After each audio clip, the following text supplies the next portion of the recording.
A typical example of 1,000 will be at your right hand side and 10,000 will be at your left hand side, and they will never come near you, according to the Bible of the Christians. Well, this is what I called also karma, that responded very, very quickly. Angel James Omotosh, I don't know who carried that hit. Yesterday, escaped assassination attempt in Abuja. As I'm talking to you now, he is receiving treatment at an unknown location. Karma comes so quick. But that is not even the issue. The issue there now is the people who are celebrating. Mostly, if you go to their handle, both Facebook, TikTok, Snapchat, YouTube, everybody is bustling. They are busy celebrating. Nnamdi Kanu is a terrorist. Nnamdi Kanu have been humbled. Nnamdi Kanu have been jailed. In fact, they are throwing party clean rams. Ngwa make on here waiting their oga. Where they call Onika Kamfo of Yoruba land. Make on here waiting the man talk. They are busy. Say Igbo are their problems. Fulani are busy occupying and occupying and occupying. The wars of Mazi Nnamdi Kanu years back, that they will be busy looking for Biafrans to kill or to send to prison, and foreigners will be busy taking over their lands. My brother, that prophecy, it don't come to manifestation. Let us go there now. I'm gonna go down Abia. Bagbi, chelem. Come tiwara ge ake oyibo nsugbe. Come to Penegas, Nancy Uru. Terrorists are targeting Oyo, Ekiti, Ondo, and Lagos State. Gani Adams raises alarm. The people who have all these territories are busy online doing bigotry. That Igbos are their problem, including their primate, who said he's a pastor, but without the authenticity of his calling. Anyway, which pastor self are being called? Were you there when they were called?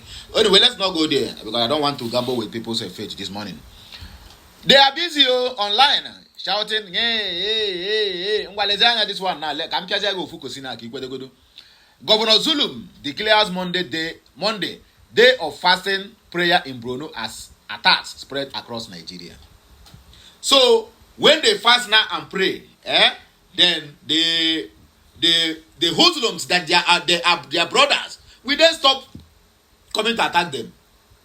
These people, they don't go face to face with them, negotiate, give money. Even in Kaduna State today, as I'm talking to you, they are paying hoodlums every month a lawee of 1 billion naira from the coffers of government purse. Nobody dare to talk.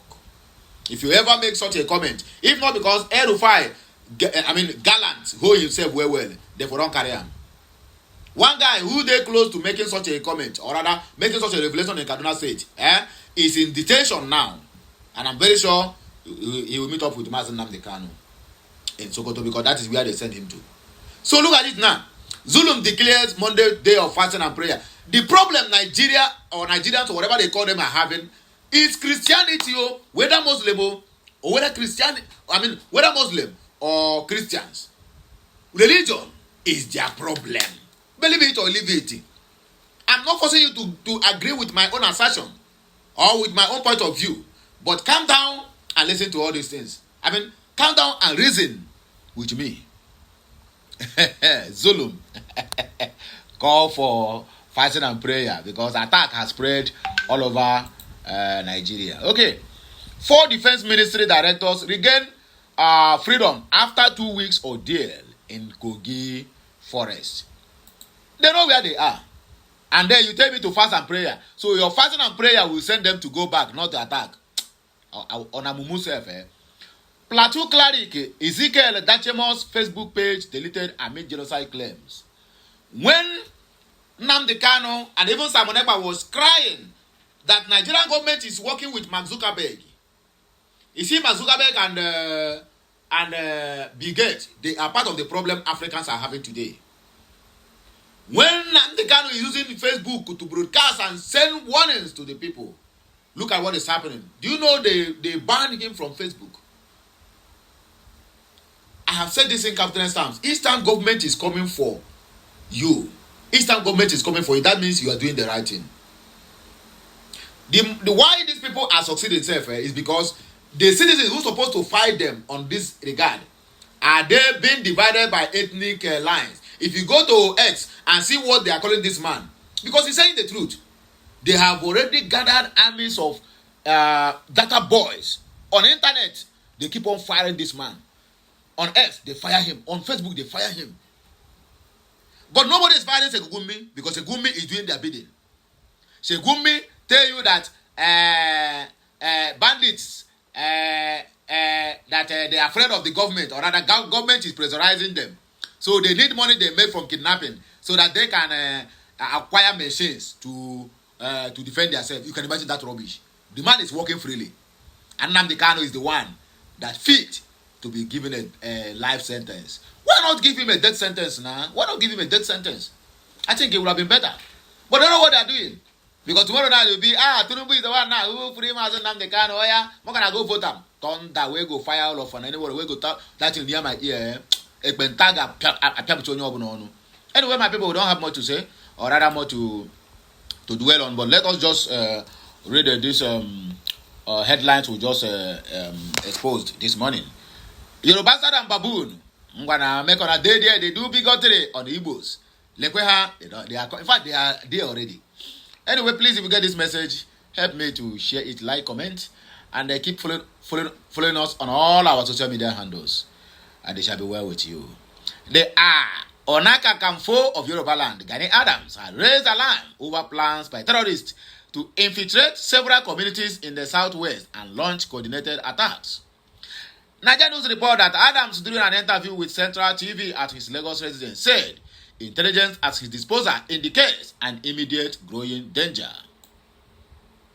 While describing the Kogi and Kwara states as buffer zones to the southwest, the monarch suggests that armed groups are testing tactics ahead of broader assaults. Of course, all those things that are doing in Kwara, they just test the water, how it will be when we hit Ogun State, how it will be when we hit Oyo. How are they going to respond? He said, we are at a point where the security situation in this country has become deeply troubling.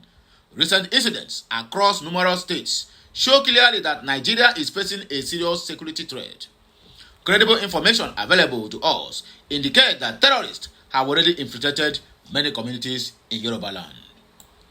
What they are doing in Kogi and Kwara is simply to test the terrain before launching major attacks. The intelligence we have shows that they are targeting Oyo, Ekiti, Ondo, and even Lagos State. When asked to identify the groups involved, Adams linked the threats to various armed factions operating in northern Nigeria, noting that these assertions were based on information obtained from undisclosed source. He further claimed that the foreign elements were involved in coordinating some of the alleged activities. He stated, these are the same groups responsible for daily attacks in different parts of the country. Sometimes they are labeled as bandits, sometimes as violence herdsmen. But beyond that, we know that international terrorist organizations such as ISIS, ISWAP, and Boko Haram also operate in Nigeria. There are also splinter groups that broke away from them. I can say authoritatively that some foreigners are coordinating this. It is not limited to Nigerians alone. But the government are not fighting it, and you are calling the international community. Even when US said, I am coming to wipe out this one, everybody were crying. No, they should not come. They are coming for our, what they call it, our mineral resources. You can imagine foolish people. Governor Babagana Zulum declares Monday day of fasting prayer in Brunei as attacks spread across Nigeria. Oh yeah, nah, the fasting and prayer. I don't even have any reason reading this. I beg, make one come off for road. Get out of here, Joe. Make I read fasting and prayer. What can it benefit me? I be make I use them. They encourage my brothers and sisters who keep on praying even while things are going wrong. 4 defense ministry directors regain freedom after 2 weeks ordeal in Kogi Forest. They have paid the ransom. Police now will tell you now we rescue them. Just watch out. 4 of the 6 female directors of Ministry of Defense earlier abducted in Kogi State have regained their freedom after nearly 2 weeks in captivity. If I source who spoke with Sahara reporters said the rescued officials were forced to trek long distance through the Kogi Forest belt into Kaduna State before reaching safety. Chineke. 2 of the women, Mrs. C.A. Emeribe, Onyibo, and Mrs. J.A. Omuzurike, Onyibo, were, however, feared dead, reportedly succumbing to exhaustion during the grueling ordeal. Oh, they don't die.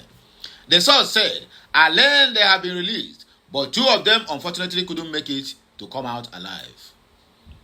They died out of exhaustion after trekking from Kogi to Kaduna through the forest. The remaining 4 are currently undergoing medical examinations. The 6 victims were Ms. Ngozi Ibeziako Igbo, Ms. C.A. Emeribe Igbo, Ms. C. Helene Ezako Igbo, Mrs. C.A.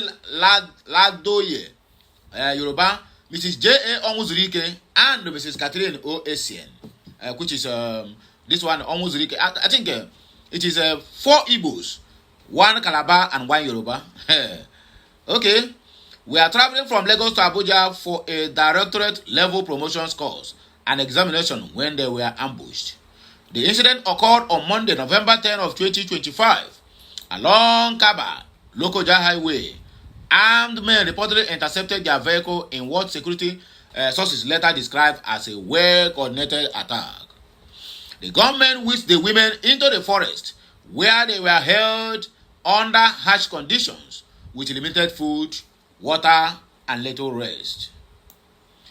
They spent almost 2 weeks with their abductors in the forest. It was a terrible experience, the source added. The abduction sparked tension within the Ministry of Defense and the Association of Senior Civil Service of Nigeria. In a statement jointly signed by ASCSN President Shehu Mohammed and Secretary General Joshua Apebo, the union informed the names of the abducted directors and condemned the attack. That is where it ends. The directors, who are members of our union and staff of Command Day Secondary School, Ojo, Lagos, were traveling from Lagos to Abuja when they were kidnapped, the statement read. The union said the Defense Ministry had deployed operatives and activated emergency measures to secure their release. ASCSN criticized the Fulani Civil Service Commission for compelling civil servants to travel long distance for promotion examination despite rising insecurity and poor road conditions. We have always advised the Federal Civil Service Commissions to conduct promotion examination in the states. The current security situation and deplorable road conditions expose workers to grave risks, the statement added. The current security situation and deplorable road conditions expose workers to risk. The union warned that unless the government decentralizes promotions and verification exercise, more tragedies could occur. Authorities are expected to give updates on the condition of the freed officials in the coming days. Plateau cleric Ezekiel Edachemo's Facebook page deleted amid genocide claims. Popular Plateau State cleric Reverend Ezekiel Edachemo has confirmed that his Facebook account has been deleted. Edachemo disclosed this in daily posts on Saturday. When contacted to verify the development, he responded briefly, saying it is true. Nigerians report that the incident comes at a time when the cleric had been vocal about what he described as ongoing Christian genocide in Nigeria. In a widely circulated interview with British journalist Piers Morgan, Edachemo said he had conducted over 70 mass burials for victims of attacks in Plateau and neighboring states. He also recently appeared before the United States Congress, where he testified about the killings, urging the international community to intervene. Edachemo's testimony coincided with comments from U.S. Congressman Reiley, who said Nigeria must meet 2 conditions before securing a military partnership with the United States. Moore insisted that the Nigerian government must take concrete steps to stop attacks on Christian communities and disarm militant groups operating across the Middle Belt. The account deletion also follows heightened diplomatic tension after U.S. President Donald J. Trump returned Nigeria to the country of particular concerns list. While Washington cited the systematic killings, the Nigerian government dismissed the statistics as faulty and maintained that it is taking significant steps to address insecurity. Officials recently traveled to Washington to clarify Nigerian positions and push back against accusations of religious persecutions. Anyway, my wonderful people, that you will take back break. More of these videos coming your way. Just like, share, comment, and make sure you keep following us on all our social media handles: Facebook, TikTok, IG, also YouTube. You can subscribe for more videos. Have a nice day, and may the Lord bless us. Amen.